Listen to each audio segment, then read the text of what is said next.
Want to give God thanks for this morning, Kumshukuru Mungu sababu ya asubuhi ya leo, for bringing us in the house of God kwa sababu ya kutuleta katika nyumba to ya worship Mungu, even in these abnormal times. basi kuabudu hata wakati huu ambao hauko sawa sawa. Thank you, Reverend Mary, Asante Reverend Mary, for leading us in the service. tuongoza katika hii ibada. Thank you to Kilele Sifa Pia Voices asante sana Kilele Sifa for Voices such a wonderful time of worshiping the Lord. wakati huu wa ajabu kumwabudu Bwana. So wherever you are viewing us from, Kokote ambapo we tutazamia, want to welcome you to this service. nakukaribisha tena katika hii ibada. Now, I want us to turn our Bibles in the book of John, Tugeuze Biblia zetu kitabu cha Yohana Mtakatifu, chapter number 20. sura yake ni 20. We'll begin reading from verse 19, Tuanzia mstari wa 19 going up to verse 23. hadi mstari wa 23. John chapter 20, Kitabu cha Yohana Mtakatifu 20 verse 19 to 23. mstari 19 hadi 23. And the message that I want to bring to you this morning, Basi jumbe ambao nataka kuwaleteni asubuhi ya leo, I have entitled it, nimeupa kichwa When Jesus Shows Up. wakati Yesu anajitokeza. When Jesus shows up. Wakati Yesu anajionyesha. John chapter 20, Kitabu ni Yohana mlango 20 verse 19 to 23. 19 hadi 23. Amen. Amen. And maybe this fan can be put off. Basi nazo And zile. so is the other one. Na pia ile nyingine. Thank you. Asante.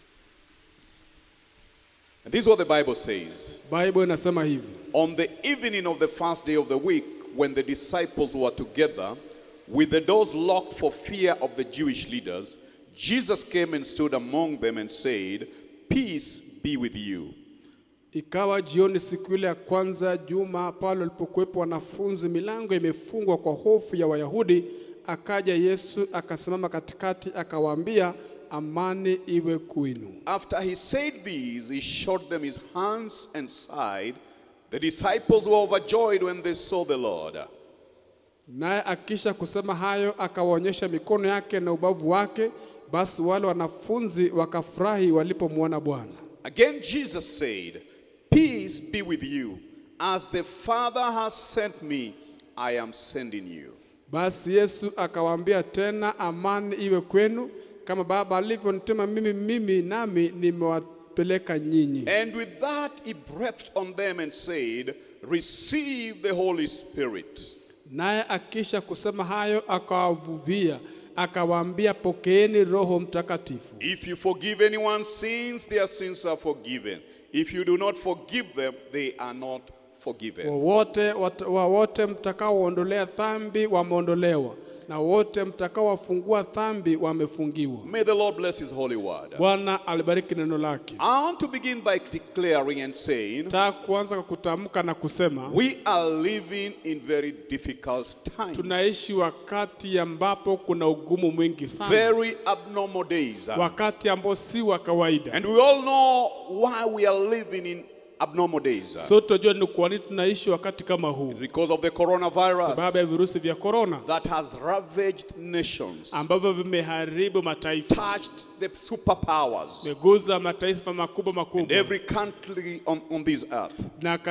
na kila taifa katika And as dunia a hii. result of that, many people have been affected. Na kwa hiyo watu wengi wameathirika. Countries have been impacted. Mataifa yameathirika pia. Countries that don't know what to do, their citizens are suffering. Mataifa ambao hawajua tafanya nini, waraia wao They are wanateseka. suffering from the virus. Wanateseka na virusi, They are suffering from mismanagement of how to contain this virus. na pia vile ambavyo hivi virusi vinaangaliwa wanateseka pia. And as a result, many people have despaired. Na kwa ajili hivyo watu wamekata tamaa, And others have even given hope na to wengine live. wamevunjika moyo hata wa Because kuishi. many have lost their businesses, their jobs, their source of livelihood. Wengine wamepoteza kazi zao, mahali pao pa kazi na njia ya kupata And no mapato. wonder there are those even who are contemplating suicide as the only way of escaping from what they are going Na through. kuna wale ambao wanatafuta njia hata kujinyonga kama njia pekee ya kuishi katika Because they dunia don't know what to do. maana hawajui watakalolitenda. Such is the situations the disciples found themselves in the passage of of scriptures that we've read. Hali kama hiyo ndio wanafunzi walijipata mahali ambapo tumesoma. They had reached the end. Walikuwa wamefika mwisho. They had become discouraged Walikuwa wamevunjika of moyo the events that had happened in that week and that weekend. kwa sababu ya matukio ambayo yalikuwa yamefanyika hilo juma na pia mwisho wa hilo juma. We have just celebrated Easter. Tayari tumesherehekea Pasaka. So this incident that is happening here Basi hili tukio ambalo linatendeka mahali is an hapa incident that happened on the evening of the Easter Sunday. ni tukio ambalo lilifanyika jioni ya Jumapili ya Pasaka. Jesus had just been arrested. Yesu alikuwa tu ameshikwa, They saw him crucified wakamuona and akisulubishwa he died na a akafa very violent death. kifo cha mabavu, He was buried. The akazikwa. first day, Friday passed. Siku ya kwanza ilikuwa ni Second day, Ijumaa, Saturday passed. Jumamosi ikawa ni ya And now pili, this was the third day. na sasa ilikuwa ndio siku ya tatu. And the Bible tells us that Sunday morning, Na Biblia inasema kwamba hiyo Jumapili the asubuhi women had gone to the grave to go and anoint the body of Jesus. wanawake walikuwa wameenda katika kaburi ili kuupaka mafuta mwili wa And when Yesu. they arrived there, they found that the stone had been rolled away. Na walipofika pale wakuta kwamba lile jiwe limeondolewa. And there an angel appeared to them Na mahali pale malaika and akawatokea declared to them that Jesus is resurrected. na akawatangazia kwamba Yesu And amefufuka. he gave them a message to take to the disciples. Na akawapatia ujumbe wawapelekee But wanafunzi. when the women took that message to the disciples, Lakini wakati akina mama walipeleka huu ujumbe kwa they did wanafunzi, not believe the women. hawakuamini hawa In kina fact, mama. Simon Peter and John went to go and confirm if it is true. Simon Peter na Yohana wakaenda kudhibitisha kama ni kweli. And they went and found that the grave was empty. Wakakuta kwamba kaburi halina They kitu. found that the only things were there were the burial clothing. Wakakuta kwamba ni yale tu mavazi ya kuzikwa nayo. But we know that the Pharisees had given the soldiers who were guarding the grave money to say that the body of Jesus had been stolen. Tunajua kwamba wale Mafarisayo walikuwa wamepatia wale askari pesa kusema kwamba yule mwili uliibiwa. And no wonder even the disciples might have believed that. Na hata hivyo labda ndio wanafunzi wangeamini vivyo. Because up to this time Jesus had not appeared to them. Maana hadi kufikia wakati ilikuwa Yesu Verse hajawatokelezea. 19 of that passage of scripture chapter 20. Mstari wa 19 katika mlango kitabu cha Yohana mlango It 20. says on the evening of that first day of the week. Ikawa jioni siku ya kwanza ya juma. That first day of the week is Sunday morning. Sunday. Hiyo siku ya kwanza ya juma ni Jumapili. That evening. Basi hiyo Because jioni, according to the Jewish calendar, maana kulingana na kalenda ya Kiyahudi, Saturday used to be the last day of the week. basi Jumamosi ilikuwa ndio siku ya mwisho ya wiki. It was the seventh day. Ilikuwa ndio siku ya The saba. day after God had created the heavens and the earth and everything in them. Basi siku ambayo baada ya Mungu kumba kila kitu katika dunia na vyote vilivyomo, He rested on the seventh day. alipumzika siku ya So when the saba. Bible is talking about the first day, Biblia inapozungumzia siku ya it's talking kwanza, about Sunday. inaozungumzia That Sunday Jumapili. evening, Hiyo Jumapili come together. wanafunzi walikuwa wamekusanyika And they had pamoja, locked the doors walikuwa wamefunga milango because of the fear of the Jewish ni kwa leaders. sababu walikuwa naogopa viongozi wa Yahudi. They were afraid Walikuwa naogopa of what they would do to them. kile ambacho Wayahudi They wangewafanyia. thought that they would do to them what they did to Jesus. Wakafikiria kwamba watafanyia kile ambacho They had walifanyia killed Yesu. their masters. Walikuwa wameua bwana wao. And you know, I've spoken to so many pastors. Unajua nimeongea na wachungaji And in wengi. Kenya, the church is as if it is being intimidated. Na hapa Kenya ni kana kwamba kanisa I limetishwa. spoke to a pastor who is in Kahawa Wendani. Niliongea na mchungaji ambaye uko hawa Wendani. And he told me that the area chief had called him. Akasiniambia kwamba chief alimpigia simu. Told him you should not hold any services even if it is online with a few people. Akamwambia usikuwa na ibada yoyote hata kama ni online na watu He wachache. tried to explain to him that they were allowed to do that by the Interfaith Council. Basi akajaribu kuambia kwamba tulielezewa kufanya vile na Interfaith Council And the government. na serikali pia. And the chief said, if you dare try, I will come and arrest arrest you. Akamwambia ukidhubutu nitakuja na We nikushike. know what happened last Sunday in Rongai, Tunajua kilichofanyika kule Rongai, where the police entered the church and went on the pulpit, a holy place, with their guns and stopped a service to the Holy God. basi walipoingia katika kanisa na kwenda kwa madhabahu na bunduki na kusimamisha ibada ya Mungu wetu The mtakatifu. church is being intimidated. Kanisa linaingishwa And baridi this should not be so. na haifai kuwa vivyo. That is what was happening in this passage of scripture. Ndio ilikuwa nafanyika katika sehemu hii ya The maandiko. disciples were intimidated. Wanafunzi walikuwa wameingishwa baridi. Jesus had just been crucified and he had died a violent death in the hands of the leaders in that day. Yesu alikuwa amesulubishwa na kufa katika kifo kibaya katika mikono ya And viongozi so siku they zile. locked themselves inside Kwa hivyo wakajifungia mahali, for the fear ni kwa sababu ya of kuogopa the Jewish leaders. wale viongozi wa Yahudi. They didn't know Hawakujua that Jesus had rose from the dead. kwamba Yesu alikuwa amefufuka kutoka katika He wafu. had appeared to the women. Alikuwa amewatokea wale He kina had told mama. the women, go tell my disciples, I know they are afraid. I know they are intimidated. Alikuwa mwambieni wanafunzi wanaogopa, anajua ameingisha baridi. Tell them I'm alive. Waambie niko They hai. killed me. But Waliniua. on the we like the disciples, Wakati mwingi kama wanafunzi we can find ourselves in similar situations. naweza kujipata katika hali sawia na We might hii. become discouraged. Naweza kuvunjika We might moyo. become disappointed. Naweza kukata tamaa. What you are going through. Mungu anajua And unapitia he nini. cares for you. Naye anakujali. Jesus had already sent a message to them. Yesu tayari alikuwa ametuma na I am ujumbe kwao. alive. Niko hai. I am coming to meet with you in Naja Galilee. kukutana na wewe hivi karibuni. And I bring you the message of hope. Na waleteni ujumbe wa Despite tumaini. losing your job, Licha ya kupoteza kazi despite yako. losing your livelihood, Licha ya kupoteza mali yako. there is hope.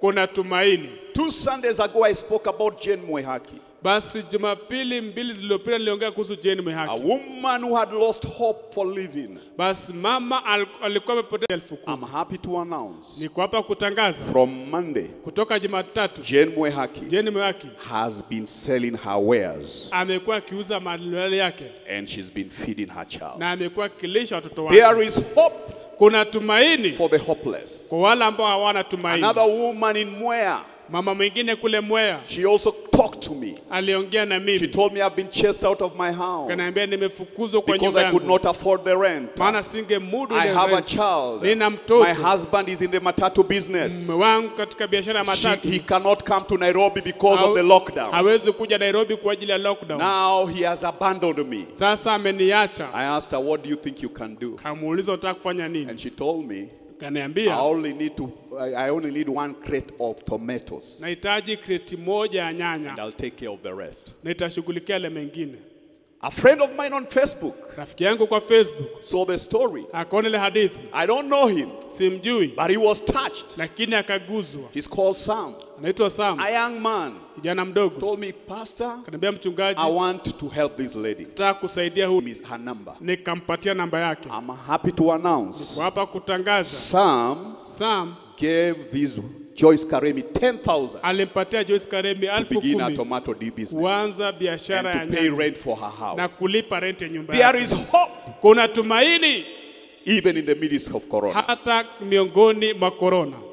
So I don't know what you are going through. Sijui unapitia nini. You are discouraged, you are disappointed. Umevunjika moyo, I have umefika good news mwisho. for you. Nina habari njema When kwako. Jesus shows up in your situation, Wakati Yesu anajionyesha just kwa like hali he yako. showed up in the desperate situation of the disciples, Kama vile alionyesha katika hali mbaya ya something good is wanafunzi. going to happen to Jambo you. jema When linakutendekea. Jesus shows up, Wakati Yesu your anajionyesha, life will be totally maisha transformed. yako yatabadilisha When kabisa. Jesus shows up, Wakati Yesu anajionyesha, coronavirus is going to be defeated. corona inafika When mwisho. Jesus shows up, Yesu anapojionyesha, whatever sickness you are going through magonjwa yote ambayo is going to unapitia be healed. yanapona. When Jesus shows up, Wakati Yesu your jobless situation, hali yako kutokuwa your na businesses kazi, have failed, biashara zako is zimeshindwa, going to be resurrected. zitaenda When kufufuliwa. Jesus shows up, Wakati Yesu your anajionyesha, problem will have an shida expiry zako date. zitafikia mwisho. When Jesus shows up, Yesu your anapojionyesha, life will turn around. maisha yako yatabadilika. It's my prayer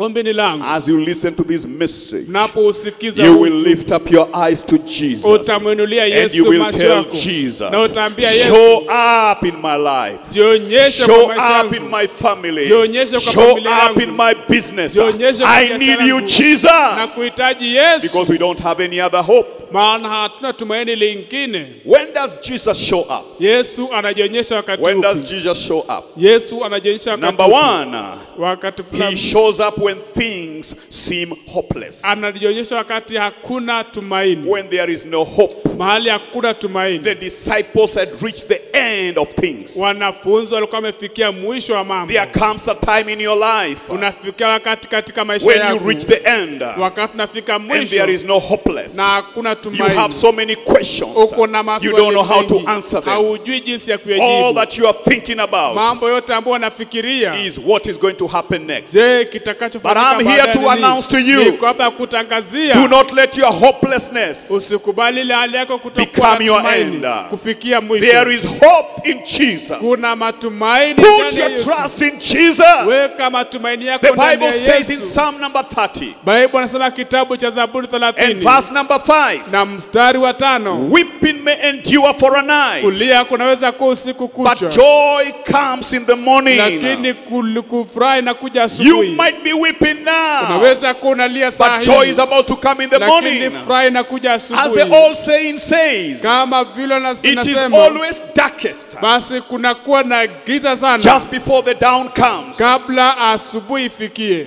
So your light Mwangaza is wako about to come. karibu ufike. Number 2, when does Jesus show up? Yesu anajionyesha mara When jinsi gani? you are struggling in life. Wakati ambapo unang'ang'ana katika maisha. When you are struggling in life. Wakati ambapo Right unang'ang'ana ndani ya now, all of us, maisha. we are struggling in life. Wakati huu kila mmoja wetu tunang'ang'ana na We maisha. are struggling to put food on the table for our kuweka family. chakula mezani kwa ajili ya familia We are zetu. struggling in our businesses. Tunang'ang'ana katika We biashara are struggling zetu. in our lives. Tunang'ang'ana katika We are maisha struggling with yetu. coronavirus. Tunang'ang'ana na We are coronavirus. struggling with various diseases. Tunang'ang'ana na magonjwa mengine. I've come to announce to you, Nimekuja kutangazia your struggles kule kung'ang'ana, are the best pointers that Jesus is about to show up in your life. basi ni ishara kubwa kwamba Yesu karibu ajionyeshe katika maisha yako. Today, Leo Jesus is seeing your struggles Yesu anaona kule and he's kung'ang'ana taking kwako them at heart, na anaiweka katika and he's moyo, about to come through for you and bring deliverance. karibu akuonekanie na kukuletea ukombozi. Number 3, when does Jesus show up? Basi mara ya namba 3, Yesu anajionyesha wakati upi? When no one seems to care. Wakati ambapo hakuna ambaye anajali. Number 3, when no one seems to care. Wakati ambapo hakuna anayeonekana In the kujali. time we are living in, Wakati ambapo it tunaishi seems as if the government does not care. ni kana kwamba The serikali haijali. politicians that do not care. Wanasiasa pia The hawajali. MCAs don't care. Wa MCAs It seems as hawajali. if we are on our own. Ni kama tuko I kivyetu. want to tell you, Ningependa it is in kukuambia, such kind of situation wakati where it kama seems huu, as if no one cares. Wakati ni kana kwamba hakuna mtu Jesus shows anajali. up. Wakati ambapo The Yesu Bible naye says in anajionyesha. 1 Peter chapter 5 Biblia inasema kitabu cha Petro wa kwanza mlango wa 5 and verse number 7. na mstari wa 7. It says, cast all your anxieties, all your cares on him, Basi nasema kwamba mkamtwike fadhaa zenu zote, because he cares for you. maana yeye anawajali. If no one cares, Kama hakuna I've come to tell you anayejali, that Jesus cares. nimekuja kuambia kwamba Just Yesu call upon his anajali. name. Basi liitie The jina Bible says, lake. whoever shall call upon his name, Biblia inasema atakayelitia jina he shall lake not be put to shame. hataaibishwa. Cast your cares on him, Basi mtwike fadhaa for he zako, cares for you. maana yeye When the anakupenda. disciples were afraid, Wakati wanafunzi walikuwa na and uoga everybody in Jerusalem was na against kila them, mtu Yerusalemu alikuwa kinyume nobody na wao, seemed to care. hakuna alionekana Jesus kujali. showed up Yesu and he alijionyesha showed them care. na akawaonyesha He kwamba came and anajali. comforted them. Akaja na He came and kuwafariji. showed them he was no longer dead, but he was alive. Akaja kuonyesha kwamba hajakufa lakini yuko He even hai. showed them the wounds caused by the nails, Akakuja akaonyesha vidonda ambavyo vililetwa na misumari, and he comforted them. naye akapata kuwafariji. Today, Leo Jesus will show up. Yesu He will atajionyesha, give you comfort. atakupa He faraja, will deliver you. atakukomboa. And All who are against you, na wale ambao walikuwa kinyume they na are going to be wewe put to shame. watapata kuaibishwa. Now, I want to conclude Nataka kuifikia tamati by looking at 4 things kwa kuyatazama mambo manne that will happen ambayo yatafanyika when Jesus shows up. wakati ambapo Yesu 4 atajionyesha. things Mambo manne that will happen ambayo yatafanyika when Jesus shows up. wakati Yesu atajionyesha. Number 1, Jambo la kwanza, when Jesus shows up, wakati Yesu atakapojionyesha, he will give you peace. atakupa amani. He will give you peace. Atakupa amani. Verse 19 says, Mstari wa 19 on the unasema, evening of the first day of the week, siku hiyo jioni, siku ile ya kwanza ya juma, when the disciples were together, palipo wanafunzi wa pamoja, with the doors locked for the fear of the Jewish leaders, milango imefungwa kwa hofu ya Wayahudi, Jesus came and stood among them and said, akaja Yesu akasimama mbele akawaambia, peace be with you. amani iwe kwenu. And then we can read verse 21. Naweza soma mstari wa 21. Verse 21 says, 21 inasema hivi, again Jesus said, basi Yesu akawaambia tena, peace be with you. amani iwe kwenu. As the Father has sent me, Kama vile Baba alivyonituma I am mimi, sending you. mimi pia nawatuma nyinyi. Twice we find in verse 19 and verse 21, Basi mara mbili unaipata mstari wa 19 na 21. Jesus promises his disciples peace. Yesu akiwa naahidi wanafunzi wake The first thing amani. that Jesus will do when he shows up in your Jambo life, la kwanza ambalo Yesu atalifanya atakapojionyesha because you katika are maisha yako, fearful, ni kwa sababu because you are unaogopa, discouraged, maana umevunjika because you moyo, don't have any peace, hauna amani the first thing yoyote. that Jesus will do, Jambo la kwanza ambalo he Yesu will atafanya, give you peace. atakupa amani. Peace is not something that comes from positive thinking. Basi amani haikuji tu kwa sababu ya kufikiria vizuri, Peace is not something that is brought by money. na pia amani hailetwi na pesa, Peace cannot be brought by medicine. na pia amani haiwezi letwa kwa Peace kumeza cannot madawa, be bought in a na supermarket. pia amani haiwezi nunuliwa katika True supermarket. peace Amani ambayo ni ya and real kweli peace na amani halisi can only be found in Jesus. inapatikana tu kwa Yesu. Let me declare that peace is a gift from Na God. kutangaza kwamba amani ni kipawa kutoka kwake Mungu. In John chapter 14 verse 27. Kitabu cha Yohana 14:27. John 14:27. Yohana 14:27. Jesus was speaking to his disciples. Yesu alikuwa anaongea na wanafunzi And he wake, told them, peace I live with you. na akawaambia ni amani na My waachieni. peace I give you. Amani yenu yangu na wapeni I do ninyi. not give to you as the world gives. Na sipeani kama vile ulimwengu unapeana. Do not let your hearts be troubled and do not be afraid. Basi msihangaike na wala msiogope. Jesus is giving us his peace. Yesu anatupatia amani yake, His own peace. amani yake Let me mwenyewe. ask you a question. Wacha nikuulize swali. Can God be peaceless? Je, Mungu anaweza kosa amani? Is there anything that can disturb God so much that he cannot have peace? Je, kuna kitu ambacho kunaweza kumsumbua Mungu kiasi ya kwamba akose amani? There is nothing that can bring peacelessness to God. Hakuna kitu ambacho kunaweza kumsababisha Mungu kukosa amani. So when God is saying, my peace I give you, Anaposema kwamba amani yangu he na is giving you wapeni, the kind of peace anawapeni aina ya that amani no matter what is happening around you, ambayo haijalishi kinachofanyika katika mbele hali yako, that peace hiyo amani will remain being there. itasalia kuwa And he pale. says, I do not give it to you as the world gives. Na anasema kwamba siwapeni kama vile dunia inapeana. Peace given by the world Basi amani ambayo inapewa na dunia is false peace. ni amani ambayo It si ya cannot kweli, last. haiwezi dumu. But the peace of God Lakini amani ya is Mungu that which is inside you. ni ile ambayo iko ndani That does yako, not depend on what is happening ambayo outside you. haiegemei kile ambacho kinafanyika And nje. so he told them, because I give you this peace, Sema kwamba nawapeni amani hii, do not be kwa troubled. hivyo Do not be msihangaike afraid. na msiogope. Peace Amani is that gift that God gives to his children ndiyo kipawa ambacho Mungu huwapatia to watoto wake, protect their hearts. basi kuweza kuilinda mioyo yao. Philippians chapter 4 verse 6 to 7. Kitabu cha Filipi mlango wa 4:6-7. The Bible says, be anxious for nothing, Biblia inasema kwamba msije mkasumbukia jambo but in lolote, everything, lakini kwa mambo by yote prayer and kwa supplication, kuomba na pia kusali with thanksgiving, na kushukuru, let your requests be made known to hoja God. zenu zikajulikane na Mungu, And the peace peace of nayo God, amani ya Mungu which surpasses all understanding, inayopita kufahamu kwa will guard your mwanadamu heart and mind. italinda mioyo yenu na Today, mawazo my yenu. dear brother and sister, Ndugu zangu, dada zangu, who siku ya is leo going through tough times, ambao unapitia wakati ambao ni lift a mgumu, prayer to God basi inua ombi kwa and Mungu let His peace na uombe amani yake become your portion. ikafanyike sehemu Peace to yako. guard your heart and mind. Amani kulinda moyo wako na God's mawazo peace yako. Amani ya Mungu stands to guard over your troubled soul. basi inakuja kulinda moyo wako ambao unasumbuka. God's peace Amani ya Mungu stands to guard you over restlessness. basi inakuja kukulinda na kule hali ya kutopumzika. God's peace Amani ya guards Mungu us over our doubts. inatulinda na kule kuwa na May shaka. Jesus bring you peace Na wacha Yesu akawaleteni as you amani. put your hope in Him today. Naweka matumaini yenu kwake siku ya leo.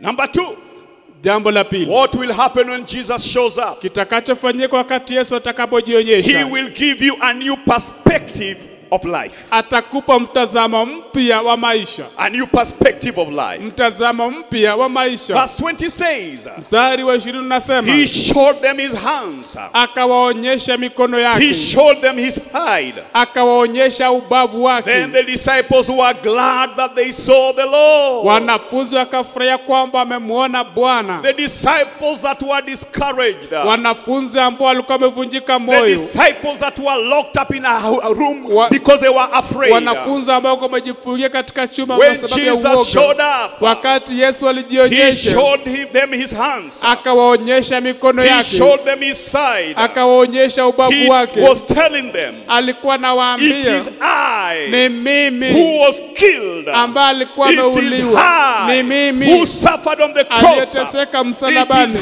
ni I mimi who died. I am aliyekufa, alive. niko I hai, am resurrected. nimefufuka, Just as I told you I kama would. vile So be niliwaambia. encouraged. Kwa hivyo tiikeni moyo. And the Bible says that the disciples were glad. Biblia inasema kwamba na wanafunzi wakafurahi.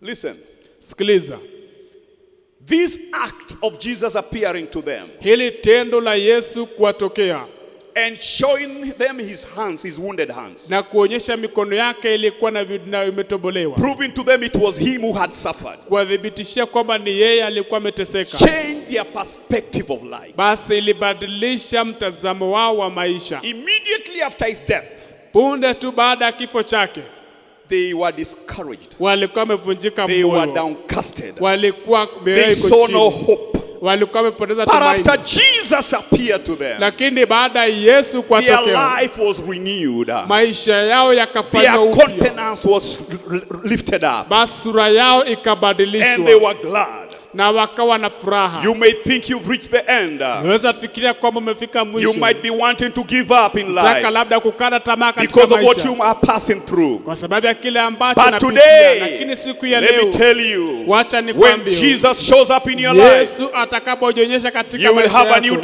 direction in your life. utakuwa na mwelekeo He mpya will katika give you a maisha new yako. perspective in life. Atakupa mtazamo mpya He katika will maisha help you to yako. hope again. Atakusaidia kuwa na tumaini tena In Jesus' name. katika jina la Yesu. Number 3, what happens when Jesus shows up? Jambo la tatu kitakachofanyika Yesu He atakapojionyesha, will give you a new purpose to live for. atakupa makusudi mapya ya kuishi, A new purpose to live for. makusudi mapya ya kukufanya Verse uishi. 21, Jesus sends them. Mstari wa tatu Yesu He Yesu tells anawaambia, them, as the Father has sent me, kama vile Baba alivyonituma, I also send you. pia nami He ninawatuma. was giving them the kingdom assignment. Alikuwa anapatia jukumu ya kifalme. After restoring them, Baada ya after kuwarejesha, giving them hope, baada ya kuwapa He gave tumaini, them a leaders of the Jews na viongozi wa who Wayahudi killed Jesus. ambao walimuua When Yesu, they brought them before them, walipowaleta mbele and yao they tried to intimidate na them, wakajaribu and kuwaingisha Peter baridi, told them, Peter akawaambia, choose amongst you elders chagueni kati whether we yenu will obey you or obey aidha God. tumwabudu tumheshimu But Mungu for ama us, nyinyi, lakini we kwetu cannot keep quiet hatuwezi because of kunyamaza what we have seen. ni sababu ya kile This ambacho Jesus tumeona. whom you Yu crucified, Yesu ambaye this Jesus mlisulubisha, whom you killed, Huyu Yesu ambaye God has mliua, vindicated him we Mungu and He has amemsifia resurrected him from the dead. na amemfufua kutoka He katika is alive wafu. Yeye today yuko hai and we leo are preaching Him. na tunamhubiri.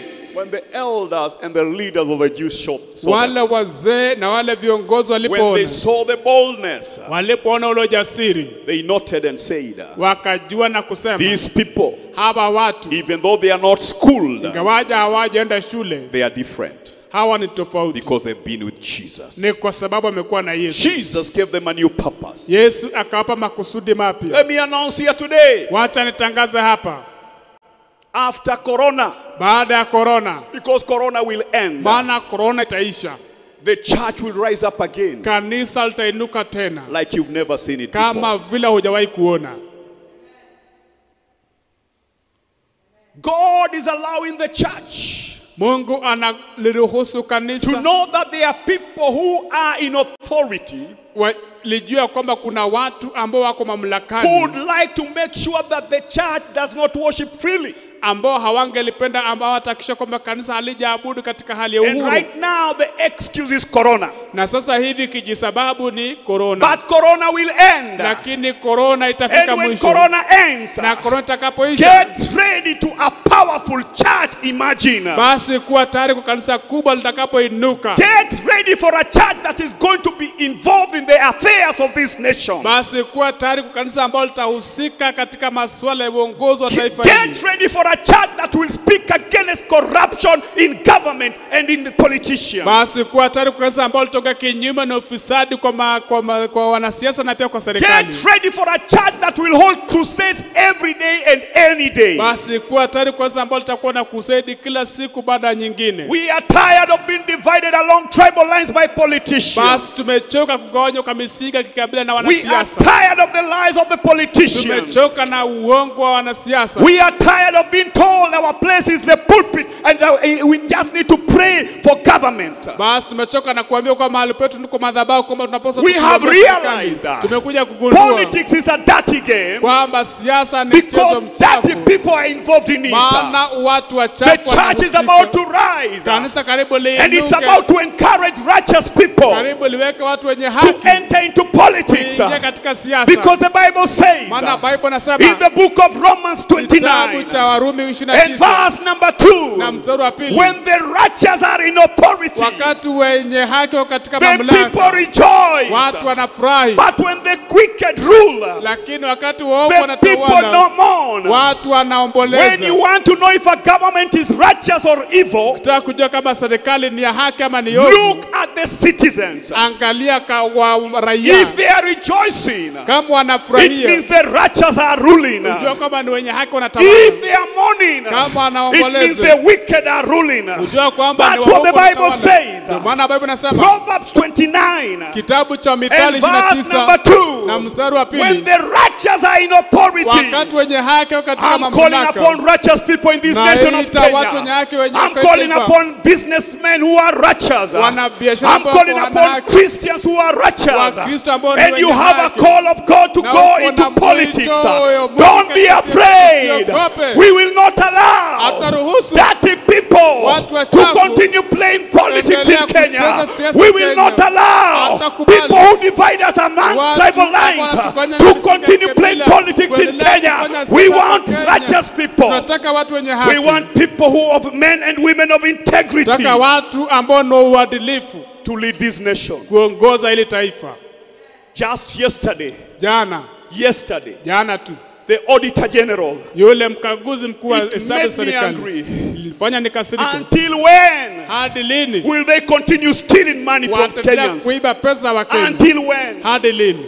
Yesterday, Jana the Auditor General said mkaguzi wa hesabu ya serikali that billions akasema of COVID-19 funds kwamba mabilioni ya pesa corona have been misappropriated in the counties. basi zimetumiwa vibaya katika kaunti A zetu. time has come, Kenyans, Wakati umekuja wa to Kenya say enough is sema enough. tosha, imetosha. This game Hizi wakati of corruption, wa ufisadi an inquiry is put in place, na mambo ya tume ya and kuuliza nothing inafanywa, happens. na hakuna Nobody is tunafanyika. prosecuted. Hakuna No anayeshtakiwa. money is recovered. Hakuna pesa Instead, zimerudishwa. the same corrupt people, Wale ambao they are taken wafisadi from where they have stolen money. wanapelekwa They mahali are wameiba taken pesa. elsewhere, appointed elsewhere, wanapewa to kazi go mahali and steal pengine, there. kwenda kuiba That pale. must come to an Hiyo end. lazima ifike mwisho.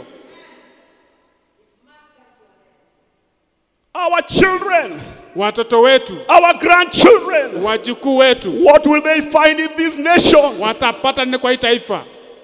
If they are stealing every day, Kama wanaiba kila siku, what will our children find? watoto wetu watapata You nini? politicians, Nyinyi are wanasiasa, you not ashamed? ni hamuoni haya Stealing from our children kuibia watoto and from wetu our grandchildren. na wajukuu wetu? Until when? Hadi lini? Until when? Hadi lini? If we, their parents, are suffering like this, Kama sisi wazazi wao tunateseka hivi, what about them? itakuwaje kuwahusu wao? How will they be? Watakuwaje? Today I don't speak for myself. Wale ambao Today I don't speak for myself. leo siongee kwa niaba yangu, I am speaking naongea for my children kwa watoto and wangu for my grandchildren. na kwa wajukuu I am wangu. speaking Ninaongea for the young people of this kwa nation vijana wa hili whose taifa hope is gone ambao tumaini lao because of limeondoka, bad governance. ni kwa sababu ya Because uongozi of ambao si corruption. mzuri, kwa sababu ya ufisadi. Enough is enough. Tosha, imetosha. Next year, Mwaka ujao, in next year's election, katika uchaguzi wa mwaka ujao, mark out we angalia those corrupt people.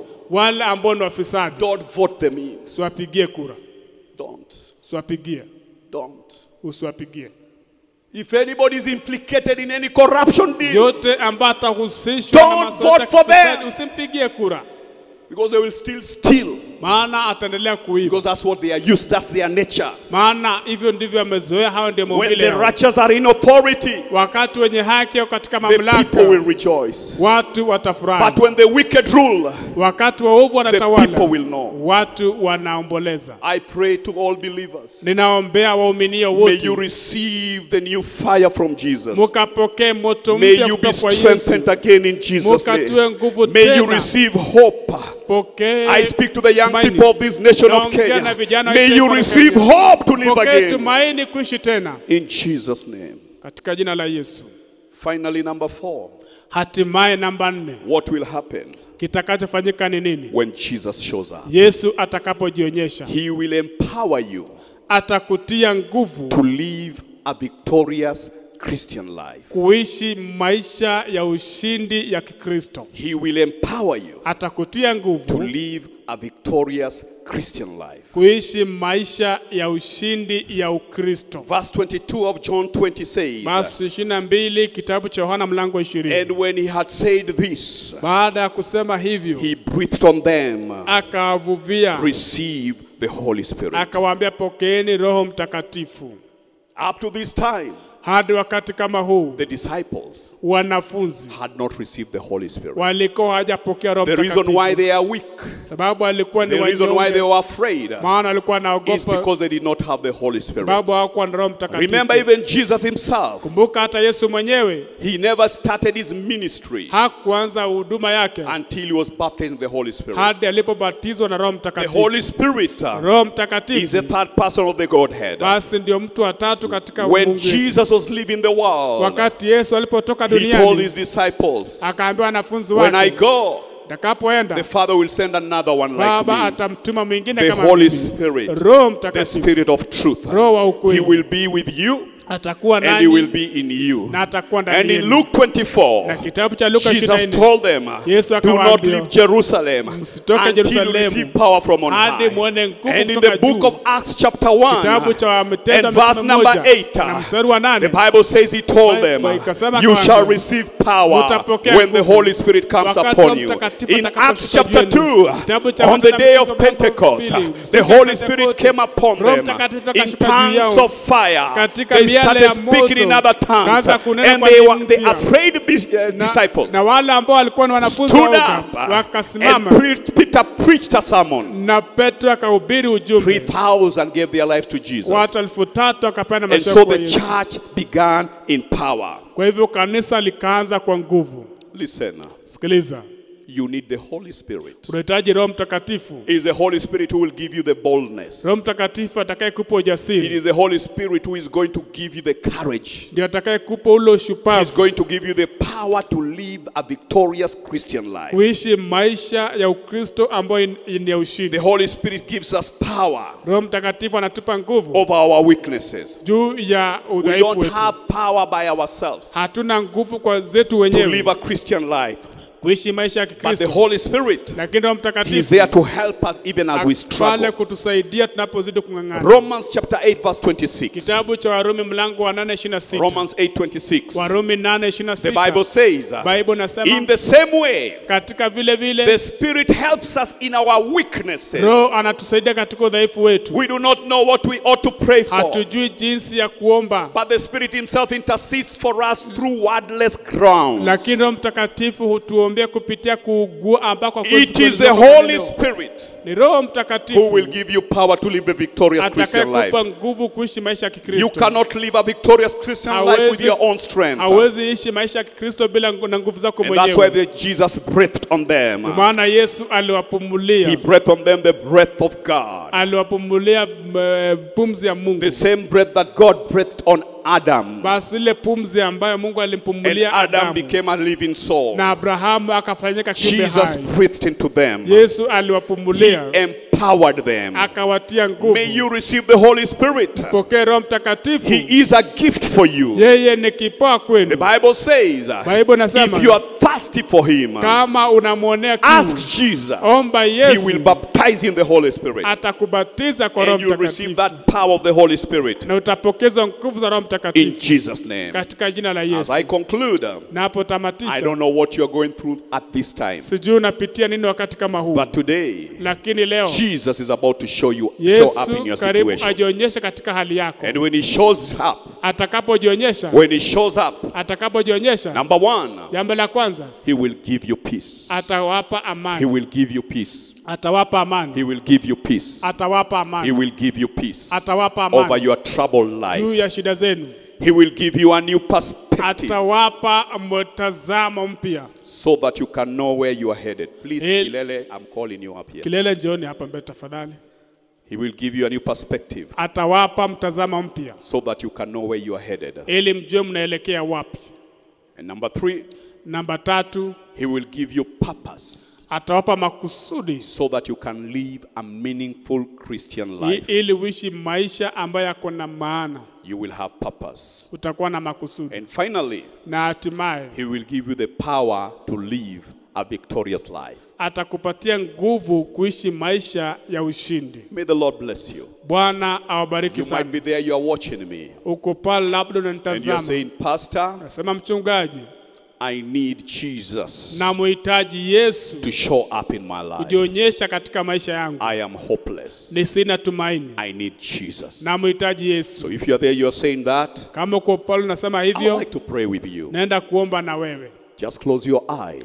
Funga macho yako. Put your one hand on your chest Weka mkono wako mmoja katika and kifua repeat after chako. me. Na urudie nyuma Say, yangu. Lord Jesus, Sema, Bwana Yesu, I come to you. naja kwako. I'm a sinner. Mimi ni mwenye dhambi. I am hopeless. Sina matumaini. I have so many issues. Nina mambo mengi. But today, Lakini siku ya I've leo heard your word. nimelisikia neno I want you lako. to show up in my Naomba life. ukajionyeshe. Jesus, I open my heart. Yesu, nafungua moyo I wangu. invite you. Ninakualika. Come into my life. Njoo katika maisha yangu. Save me. Niokoe. Transform me. Basi nibadilishe. Change my life. Badilisha maisha yangu. I need you, Jesus, Ninakuhitaji Yesu in my life. katika maisha yangu.